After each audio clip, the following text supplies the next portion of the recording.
I came across a little gem the other day. So, Ariel Helwani's MMA show. It's on Mondays on ESPN, but I don't always catch it at time. I kind of have some busy Mondays, so I just came across this. Watched it yesterday, but he had on the Korean Zombie. Now, I gotta tell you, I don't know a lot about the Korean Zombie. His English is getting better, but that's the most I can say for it. So when I say I don't know a lot about him, I've never sat and talked to him. I never had dinner with him. I mean, it's one of these situations where you just are kind of left with a bit of a guess, bit of an enigma. So he pops on the show. He's got a translator with him, but all of a sudden, the Zombie's speaking pretty good English. He's putting a lot of lines together, and you're starting to see him. Now, the Zombie largely is what your guess of him would be, which is a talented fighter with boyish good looks, a nice smile, and a pretty pleasant guy to be around. But he also comes, and this is a cultural difference from the way we and our fight fans like fight promotion, which is a little more finger in the chest, a little more vigor, a little more here's what I'm going to do to you and why, versus the way that they do it in South Korea, which is a little bit more keep your mouth shut, and when the ref says go, go. All right. But the Zombie's going to have to bridge that divide somewhere. Somewhere he's going to have to meet in the middle, right? And we got to do the same with him. If we're cheering for a top-rated athlete who's from over here but isn't going to give us the talk that we want, but boy, is he going to give us some exciting action, okay, we're willing to open our arms up to him, and then he's got to come over here and he's got to learn a little bit of just what to say. And I felt that he was doing that on Ariel's show. Let me give you an example. He told Volkanovski, and I quote, with a very nice and friendly smile on his face, "I love you. I want to fight you."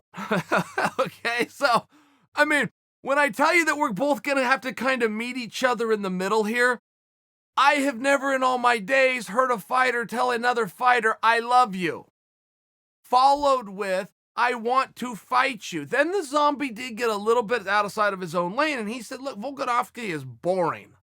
Now, for whatever reason, that is one thing that a fighter doesn't want to be called. It's not the number one thing. There's a number of things that a fighter does not want to be labeled as, but boring happens to be on that list. I mean, it's probably a top 5 in all fairness. Volkanovski is far from boring.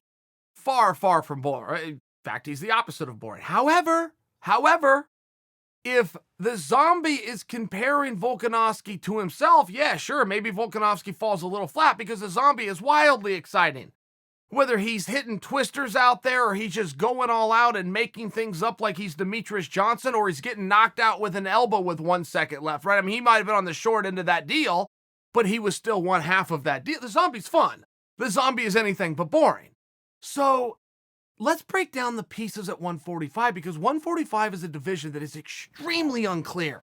145 is wildly, wildly unclear, particularly if you go and look at the fact that Zombie was doing media on ESPN about Volkanovski for some reason. Now, I don't think we have to put on our Columbo rain jackets to figure out what that is. It means he's got a pretty good shot at Volkanovski. By the way, I should mention Volkanovski popped on the show and responded. So when the champ starts responding to a potential challenger, I mean, right, we get how this game works. Let's take a little bit closer look. Ortega is going to be taking on Zabit. If this is true, and if those players are off the board, okay, and I believe that Zabit was the one going to be fighting for a title shot, but if this is true, and those players are removed from the board, we know where Volkanovski sits, okay? He sits in the driver's seat, but he's got nobody in the passenger seat, and he's only got 2 guys left to choose from. You got Max Holloway, former world champion with a whole bunch of paper and a big resume behind him, a big fan base, a mandate. And by the way, that fight with Volkanovski was a little teeny tiny bit controversial. A little teeny tiny bit. It never really caught on in the media because Max was such a sport, shut his mouth, threw away the key, and walked out the door. But I can tell you, for the people that were live in the arena that night, until the announcement came in and was read, people didn't know who won that fight. And if you go see the judges' scorecards, the judges really didn't have that hard of a time. It was a pretty lopsided fight according to them. But I can tell you, the 10,000 people that watched it, that was a pretty close fight. So Max is always a good argument. Point I'm trying to make, Max is always a good argument, and he's one of only 2 players still left. The other one who's been suspiciously quiet lately is Yair. Rodriguez has been oddly quiet lately. So let's just say I'm right. Just for fun, imagine if this is what you're going to have to look forward to in 2020 as it pertains to the featherweight division.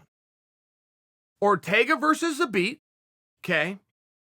Volkanovski versus Zombie, okay? But for any of you that haven't been following along, that means Max is about to take on Yair. Do I need to finish this?